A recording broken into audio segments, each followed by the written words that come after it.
Hi guys, நாங்கள் பார்த்தீங்கன்னா ஒரு யூடியூப் சேனலை வந்து க்ரியேட் பண்ண போகிறோம். V3 boys. ஆமாம், யூடியூப் சேனலுக்கு பார்த்தீங்கன்னா V3 friends. First my self வந்து நான் இன்ட்ரடக்ஷன் பண்ணிக்கிறேன். மை செல்ஃப் பார்த்தீங்கன்னா சேஷாத்ரி. நான் உங்கள் ஹரி. ப்ளஸ் பார்த்தீங்கன்னா இன்னொரு ஃப்ரெண்டு இருக்கார் அப்துல் சொல்லிட்டு. அவர் பார்த்தீங்கன்னா பெங்களூரில் வந்து கொஞ்சம் ட்ரைனிங்கில் இருக்கார். ஸோ அதனால் இந்த வீடியோவில் அவர் வந்து இன்ட்ரடக்ஷன் வீடியோவில் வந்து அவர் கொஞ்சம் ஜாயின் பண்ண முடியல. ஸோ பார்த்தீங்கன்னா இப்போ நாங்கள் யூடியூப் சேனலில் க்ரியேட் பண்ண போகிறோம்.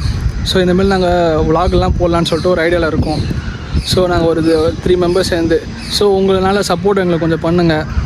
உங்களால் முடிஞ்ச அளவுக்கு சப்போர்ட் பண்ணுங்கள், ஷேர் பண்ணுங்கள், லைக் பண்ணுங்கள். உங்களுக்கு பிடிச்ச மாதிரி கண்டென்ட் தருது எங்கள் பொறுப்பு. ஓகேவா? நீங்கள் கேட்குற கண்டென்ட் நாங்கள் தரோம். உங்களுக்கு என்ன பிடிக்குமோ சொல்லுங்கள், நாங்கள் பண்ணுறோம். ஸோ ஓகேவா? எங்கள் வீடியோவுக்கு கொஞ்சம் ஷேர் பண்ணுங்கள், லைக் பண்ணுங்கள், சப்ஸ்கிரைப் பண்ணுங்கள். ஸோ கொஞ்சம் ஹெல்ப் பண்ணுங்கள். என்ன மாதிரிலாம் கண்டென்ட் போடலாம் சொல்லிட்டு கொஞ்சம் ஐடியா கொடுங்க. நம்மளும் சேர்ந்து போடலாம் கைஸ். ஓகேவா? தேங்க்யூ. சின்ன சேனலுக்கு எதாக இருந்தாலும் அது கொஞ்சம் ஆதரவு கொடுங்க. உங்கள் பொண்ணான கையை கொண்டு அந்த பெல்லில் தட்டிடுங்க. அவங்களுக்கு சப்ஸ்கிரைபர் 5-10 ஏறுனா அவங்க மனசு சந்தோஷப்படும். அவங்க வீடியோவும் பாருங்கள்.